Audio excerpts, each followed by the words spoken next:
जय हिंद, वंदे मातरम। जब प्लेयर्स का ख्याल रखने की बारी आती है तब मुझे ऐसा लगता है कि बीसीसीआई से बढ़कर कोई नहीं है। एंड मयंक यादव इसी पूरी एक चीज का लेटेस्ट एग्जांपल होने वाला है। हमने देखा है कि इंडियन क्रिकेट में जब भी किसी खिलाड़ी को चोट लगती हो, फिर चाहे वो केएल राहुल ही क्यों ना हो, ऋषभ पंत ही क्यों ना हो, हर एक खिलाड़ी को प्रॉपर अटेंशन दिया जाता है। उसका इलाज का पूरा खर्च बीसीसीआई उठाता है और जो दुनिया का सबसे बेस्ट ट्रीटमेंट दिया जा सकता है उसे एक चोट को लेकर, वो चोट के लिए वो ट्रीटमेंट दिया जाता है।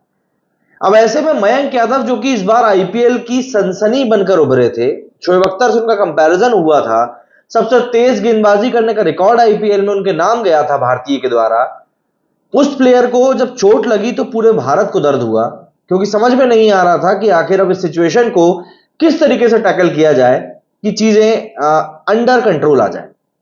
देखिए, मयंक यादव एक बेहतरीन बॉलर है, ये बात समझ में आ रही थी, क्योंकि वो ना सिर्फ बॉल तेज फेंक रहे थे, क्योंकि बॉल तो फेंक उमरान मलिक भी तेज रहे थे, लेकिन मयंक यादव के साथ में सबसे बड़ा प्लस पॉइंट यह था कि बंदा बॉल तो तेज फेंक ही रहा था, पर उस तेज बॉल के साथ में वो लाइन और लेंथ को भी कंट्रोल कर रहा था। और यही बड़ा कारण है कि 2-3 मैच खेलने के बाद ही मयंक यादव ने इतना जोरदार इंपैक्ट डाला था कि हर कोई उनकी तरफ देख रहा था और बोल रहा था कि हाँ भाई, इस खिलाड़ी में तो दम है।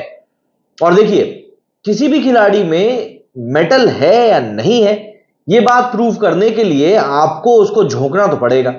बट मयंक यादव के साथ में सिचुएशन कुछ ऐसी फंसी, जहां एक तरफ उनको टी20 वर्ल्ड कप में लेकर जाने की बातें चल रही थी, वहीं दूसरी तरफ चोट लगते ही वो इस तरीके से पूरे सीन से गायब हुए कि पाकिस्तान में उनको काफी ज्यादा ट्रोल किया जाने लगा कि देखो भैया, इंडिया का जो पेस बॉलर की रेलगाड़ी दौड़ रही थी वो तो पटरी से उतर गई। अब देखिए, पाकिस्तान क्या है, दरअसल एक बहुत ही ऐसी तुच्छ मानसिकता वाला देश है जो कि सिर्फ और सिर्फ दूसरों के बुरे में अपनी खुशी ढूंढता है। इसलिए पाकिस्तान को हम लोग दरकिनार करते हैं और समझते हैं कि एलएसजी के इस पेस बॉलर के साथ में क्या फायदा किया है बीसीसीआई ने। देखिए, चोट से परेशान है बंदा, ये बात क्लियर है। चोट के बारे में बताया जा रहा है कि चोट जो है ग्रेड 1 की है, ऐसे में वो बहुत जल्दी ठीक हो जाएगी, उसमें बहुत ज्यादा टाइम नहीं लगेगा। बट क्योंकि मयंक यादव एक बढ़िया क्रिकेटर है, ऐसे में बीसीसीआई ने फैसला किया है कि वो उनको सेंट्रल कॉन्ट्रैक्ट देगी। सेंट्रल कॉन्ट्रैक्ट के अंदर में आते ही जो नेशनल क्रिकेट एकेडमी है, वहां पर मयंक यादव का इलाज हो सकेगा, जो कि बीसीसीआई द्वारा ही पूरी संचालित की जाती है, और वहां पर बेहतरीन से बेहतरीन स्टाफ मौजूद है जो कि मयंक यादव की हेल्प करेगा। अब इस चीज के कारण कहीं ना कहीं मयंक यादव को अपनी इंजरी से हील होने में, मयंक यादव को अपनी जो इंजरी है उसको सुधारने में, प्लस एक लंबा क्रिकेटिंग करियर बनाए रखने में बहुत ज्यादा हेल्प मिलेगी। एनसीए में उनको दिग्गज क्रिकेटरों का भी साथ मिलेगा, उनको प्रॉपर मॉनिटरिंग की जाएगी, प्रॉपर उनका न्यूट्रिएंट्स का ध्यान रखा जाएगा, हर एक चीज ए टू जेड वहां पर पूरा पूरा ध्यान रखा जाएगा।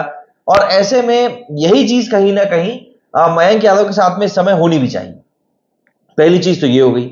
दूसरी चीज, सेंट्रल कॉन्ट्रैक्ट मिलने के बाद में जो एक अहम बात कही जा रही है वो ये है कि अगर मयंक यादव को सेंट्रल कॉन्ट्रैक्ट मिलता है, आने वाले समय में जो ऑस्ट्रेलिया का टूर होने वाला है, उस टूर के ऊपर मयंक यादव खेलने जा सकते हैं। और देखिए, मयंक यादव जैसी पेस बॉलिंग वाला बॉलर जब ऑस्ट्रेलिया के टूर पे जाएगा और वहां की पिचों के ऊपर बॉल से कहर भर पाएगा, तो एक अलग ही किस्म का मजा होगा।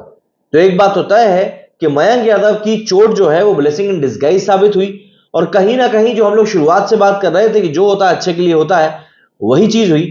मयंक यादव इस बार के आईपीएल में भले ही पूरे मैचेस ना खेल पाए हों, लेकिन जब वो इंडिया के लिए खेलेंगे और इंडिया के लिए इंपैक्ट डालेंगे, तब मेरे हिसाब से वो चीज और भी ज्यादा शानदार होगी। क्या कहना है आप लोगों का इस बारे में, कमेंट करके जरूर बताइएगा। मेरे इस वीडियो फिलहाल इतना ही। जय हिंद, जय भारत।